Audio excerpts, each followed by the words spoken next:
Hello, and welcome to USA Today's The Excerpt. I'm Dana Taylor. Why do we slow down to look at car crashes or get hooked on true crime podcasts? It's not just morbid fascination, it's science. Arizona State University based psychologist Coltan Scrivner has spent years studying why humans are drawn to the dark and disturbing, and how that instinct might actually help us survive. His new book, Morbidly Curious, a Scientist Explains Why We Can't Look Away, is on bookshelves now. Coltan, thanks for joining me. Yeah, thank you for having me on. I want to start by asking you about your motivations for this book. What was the spark? Was it personal, academic, cultural that drew you to study morbid curiosity? Has that motivation evolved over the course of your research? I think it was a little bit of each thing you mentioned. I mean, I myself am a horror fan, would, consider myself morbidly curious in ways that many people are. I enjoy true crime and am fascinated by, the scary things that are happening in the world. I would say primarily, at least originally, it was academic. When I first started studying this, there was really no research on it. And because there was no research on it, there were really no books and certainly no popular science books that were accessible to people who were interested in this topic. And so, yeah, that was my main motivation, was to get the information out there to people who are interested. In your book, you argue that morbid curiosity is more than a quirky preference. It's a survival instinct that helps us mentally prepare for real threats. How might engaging with frightening or gruesome content serve as a form of psychological preparedness or so called survival kit? Well, if you think about it, it's good for any animal to be familiar with the dangers that are around it, right? This is as true for humans as it might be for a gazelle or a rabbit or any other species that exists in a dangerous world. Humans today live in a much safer world than we did 100 years ago or 1,000 years ago, or certainly 100,000 years ago. But we still have very much the same mind that our ancestors had. And, there's still dangers in the world. It's still good for us to be aware of things that can harm us or things that we might encounter in the future. And morbid curiosity helps us sort of seek those information about those things out and to learn about them and to not only be afraid of them, but also to be curious about them.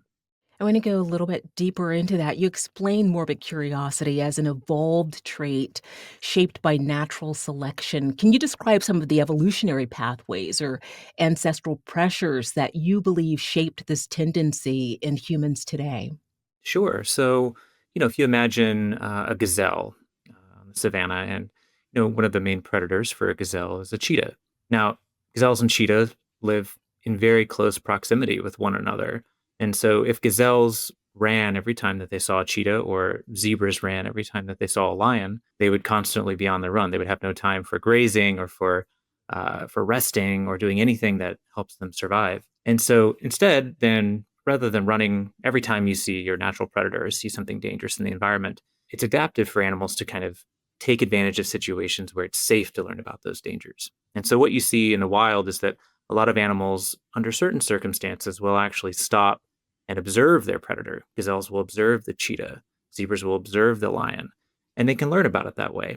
And what you notice is that the animals that are spending the most time observing are those that are typically younger, healthier. They're able to get away if something goes wrong, but they're also not as familiar with their local predators. And so with humans, we get a similar kind of situation.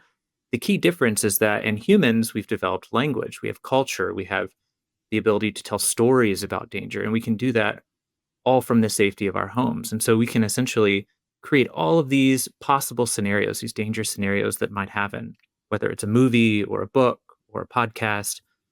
And we can tell others about this. We can consume this material from the safety of our home. And so it makes us the most morbidly curious creatures of all. Colton, from true crime to blockbuster horror movies, our culture seems to eagerly devour dark and disturbing narratives. In your view, what psychological mechanisms make that content irresistible to some across so many formats? Yeah, again, the key sort of thing that unites true crime and even violent sports and horror movies and just the general spookiness that happens around this time of year is an element of danger, right? But importantly, an element of danger within relative safety. And so, some of those mechanisms are like the amygdala, for example, in your mind is sort of the defense center of your mind. It seeks out potential dangers and threats and kind of identifies them and routes that information to other parts of your mind to deal with.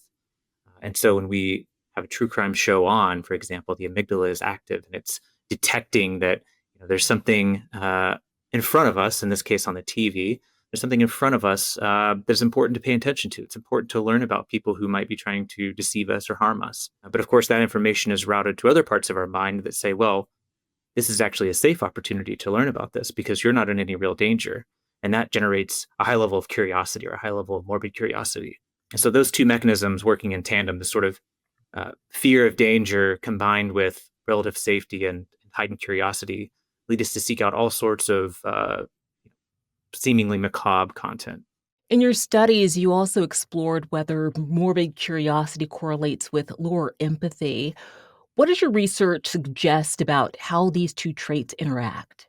Well, it seems intuitive that if someone is interested in, such terrible content, films where people are dying or suffering or stories of horrible murders, it seems intuitive that maybe those people would lack empathy, right? They would lack the ability to kind of take the perspective of another person or maybe feel what another person is feeling or have compassion for those people. However, that's not what the research shows. So I ran a study, or really a set of studies on this, looking at horror fans, and I gave them standardized measures of empathy, so their ability to take the perspective of another person and their ability to feel what other people feel, um, the tendency for them to care about the well-being of other people. I gave them all of these scientific measures of empathy and compassion. And what I found was that if you kind of take a group of horror fans and a group of non-horror fans and you give them those measures, there's really no difference between their measures of empathy or their measures of compassion. And in some cases, actually, horror fans score a bit higher in some of those measures. In your book, you talk about various domains: death, gore, violence, where morbid curiosity manifests. What are the distinctions between them? And have you found some are more universal or compelling than others? So there are four broad categories of morbid curiosity, or kind of ways you can be morbidly curious. So one of those is violence. This is sort of an interest in the action of violence, right? The Romans going to the Colosseum by thousands or millions of people consuming MMA or boxing matches on television. You've also got minds of dangerous people, which would be sort of understanding the psychology behind why someone would do something, sort of getting into their head and really trying to predict who might be doing these dangerous things. That's where you get the allure of true crime, for example. There's also an interest in bodily injuries. These are kind of the outcomes of interacting with something dangerous. So if you interact with something that's uh, dangerous to you, typically there's a bodily injury that occurs, and learning about that can kind of tell you something about the consequences of interacting with dangerous things. And the final one is paranormal dangers. And so these are kind of interesting because there's a question of whether or not anything paranormal exists, right? Do aliens or ghosts or demons or all of these other things that we can't quite access direct information about, do they really exist? And so the fact that we can't directly access clear information about them like we can other kinds of dangers actually makes us more curious about them. It makes us more interested in them being potentially dangerous. Colton, there are also those who call themselves, quote, bleeding heart horror fans. Who are these individuals and how do they differ from typical horror enthusiasts? What traits or motivations distinguish them? Yeah, so when I was doing, the studies on empathy and horror fandom, what I found was that there were some horror fans of certain kinds of horror films, let's say, so in particular paranormal films, who not only scored just as high in levels of empathy and compassion as other people, but they actually scored a bit higher in some measures, in particular with measures of compassion and measures of cognitive perspective taking. So it seems to be the case that being interested in things that are frightening or gruesome or violent, if anything, it suggests that maybe you're a little bit better at taking the perspective of another individual and actually having some compassion and care for their well-being. Your work blends psychological research with personal narrative and pop culture. How do you strike a balance between scientific rigor and accessibility, especially when explaining such visceral, emotionally charged topics? Yeah, it's difficult to I guess get the point across without being too dry, right? Especially as you mentioned, something that's so emotionally charged and kind of difficult to discuss.